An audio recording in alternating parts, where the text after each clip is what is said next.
हर हर महादेव, जय श्री केदार। तो दोस्तों, उत्तराखंड में रोपवे परियोजनाओं का विकास राज्य की पर्यटन क्षमता को बढ़ाने और तीर्थ यात्रियों व पर्यटकों के लिए आवागमन को सुगम बनाने की दिशा में एक महत्वपूर्ण कदम है।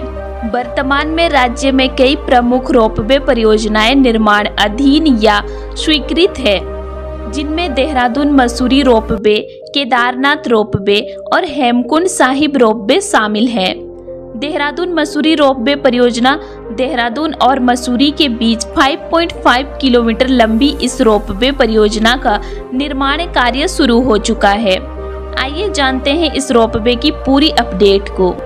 यह विश्व के 5 सबसे लंबी मोनो केबल रोपवे सिस्टम में से एक होगा। परियोजना की अनुमानित लागत लगभग 300 करोड़ रुपए है और इसे 2 चरणों में पूरा किया जा रहा है। लक्ष्य है कि इसे 1 सितंबर 2026 तक पूरा कर लिया जाएगा, जिससे दोनों शहरों के बीच यात्रा समय मात्र 15 मिनट रह जाएगा। यह रोपवे हर मौसम में उपयुक्त होगा और इससे सड़क मार्ग पर यातायात का दबाव कम होगा, विशेषकर पर्यटन सीजन के दौरान। केदारनाथ रोपवे परियोजना मार्च 2025 में केंद्र सरकार ने सोनप्रयाग से केदारनाथ तक 12.9 किलोमीटर लंबी रोपवे परियोजना को मंजूरी दी। यह रोपवे अत्याधुनिक try cable detachable gondola 3S तकनीक पर आधारित होगा, जिसकी क्षमता प्रति घंटे प्रति दिशा 1800 यात्रियों की होगी, जिससे प्रतिदिन लगभग 18,000 यात्री यात्रा कर सकेंगे। इस परियोजना की कुल लागत 4,891 करोड़ रुपए है और इसके पूरा होने पर वर्तमान में 8 से 9 घंटे की यात्रा समय घटकर लगभग 36 मिनट रह जाएगा। यह रोपवे पर्यावरण अनुकूल, आरामदायक और तीर्थ यात्रियों के लिए सुविधाजनक होगा। हेमकुंड साहिब रोपवे परियोजना इसी कैबिनेट बैठक में गोविंद घाट से हेमकुंड साहिब तक 12.4 किलोमीटर लंबे रोपवे परियोजना को भी मंजूरी दी गई है। इसकी कुल लागत 2,730 लाख 13,113 रुपये होगी। वर्तमान में हेमकुंड साहिब की यात्रा गोविंद घाट से 21 किलोमीटर की चुनौतीपूर्ण चढ़ाई के माध्यम से की जाती है। यह रोपवे हर मौसम में कनेक्टिविटी सुनिश्चित करेगा और तीर्थ यात्रियों के लिए यात्रा को सरल बनाएगा। इन परियोजनाओं के पूरा होने से उत्तराखंड में पर्यटन को बढ़ावा मिलेगा, स्थानीय अर्थव्यवस्था मजबूत होगी और यात्रियों को सुरक्षित, तेज और आरामदायक यात्रा का अनुभव प्राप्त होगा। केदारनाथ मंदिर हिंदू धर्म के 12 ज्योतिर्लिंगों में से एक है और 4 धाम यात्रा का एक प्रमुख स्थल है। यह मंदिर समुद्र तल से 3,583 मीटर 11,968 फीट की ऊंचाई पर स्थित है और हर वर्ष लाखों श्रद्धालु यहां दर्शन के लिए आते हैं। वर्तमान में केदारनाथ तक पहुंचने के लिए गौरीकुंड से 16 किलोमीटर की कठिन चढ़ाई करनी पड़ती है, जिसे पैदल, पिट्ठू, घोड़ा, पालकी या हेलीकॉप्टर के माध्यम से पूरा किया जाता है। यह यात्रा विशेषकर बुजुर्गों, बच्चों और शारीरिक रूप से असमर्थ व्यक्तियों के लिए चुनौतीपूर्ण होती है। इस चुनौती को ध्यान में रखते हुए सरकार ने केदारनाथ रोपवे परियोजना को मंजूरी दी है, जो यात्रा को अधिक सुलभ और सुविधाजनक बनाएगी। इस परियोजना की कुल लागत 4,81,28,228 रुपये निर्धारित की गई है, जिसे सार्वजनिक निजी भागीदारी PPP मॉडल के तहत वित्त पोषित किया जाएगा। डिजाइन, निर्माण, वित्त संचालन और हस्तांतरण DBFOT प्रारूप अपनाया जाएगा, जिसके तहत निजी कंपनियां परियोजना के निर्माण और संचालन में निवेश करेगी और एक निर्धारित अवधि के बाद इसे सरकार को हस्तांतरित करेगी। यह वित्तीय संरचना परियोजना की स्थिरता और दीर्घकालिक सफलता सुनिश्चित करने में मदद करेगी। सरकार ने इस महत्वाकांक्षी परियोजना के निर्माण की समय सीमा 4 से 6 वर्ष निर्धारित की है, जिसमें परियोजना की योजना, डिजाइन, निर्माण और परीक्षण कार्य पूरे किए जाएंगे निर्धारित समय सीमा के भीतर कार्य पूरा करने के लिए विभिन्न सरकारी एजेंसियों और निजी भागीदारों के बीच समन्वय आवश्यक होगा, जिससे तीर्थयात्रियों को शीघ्र ही इस सुविधा का लाभ मिल सकेगा।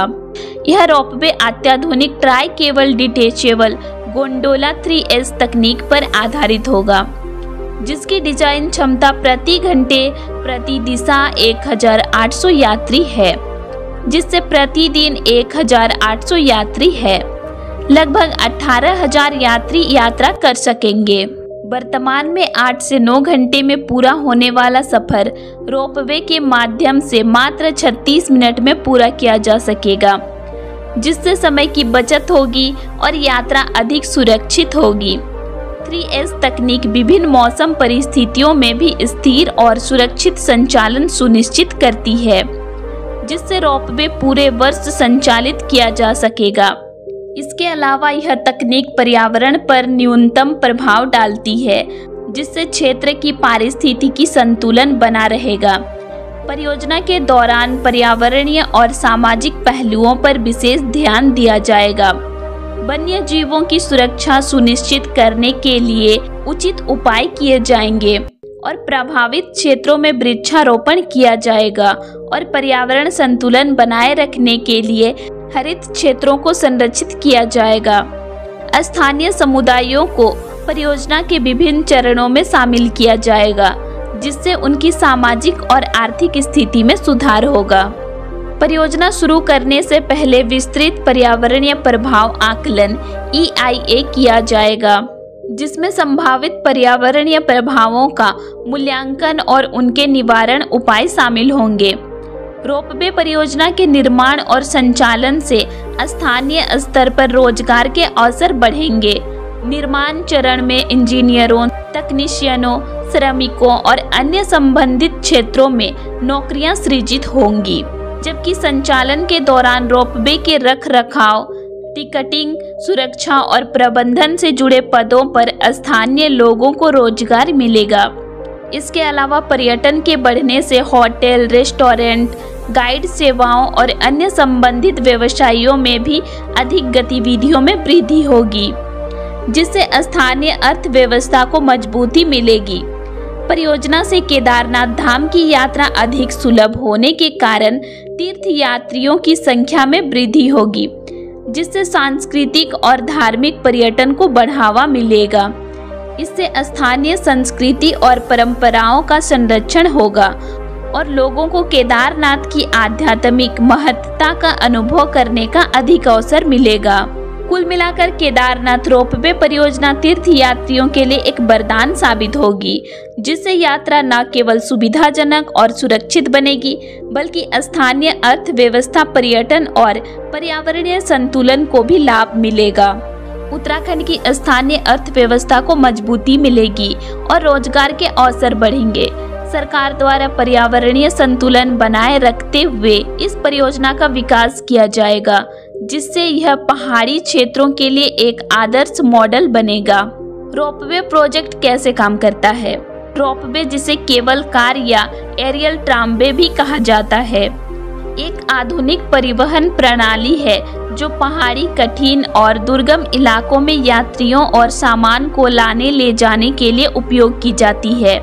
ये विशेष रूप से उन क्षेत्रों में कारगर होती है जहां पारंपरिक सड़क या रेल मार्ग बनना मुश्किल होता है। उत्तराखंड के केदारनाथ और हेमकुंड साहिब जैसे धार्मिक स्थलों पर रोपवे परियोजना यात्रियों की यात्रा को सुगम बनाने के लिए बनाई जा रही है।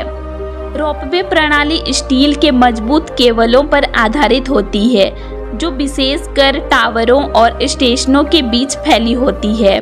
रोपवे में दो मुख्यतः स्टेशन होते हैं, एक प्रारंभिक और दूसरा गंतव्य स्टेशन, जिनमें यात्रियों के लिए चढ़ने और उतरने की सुविधा होती है।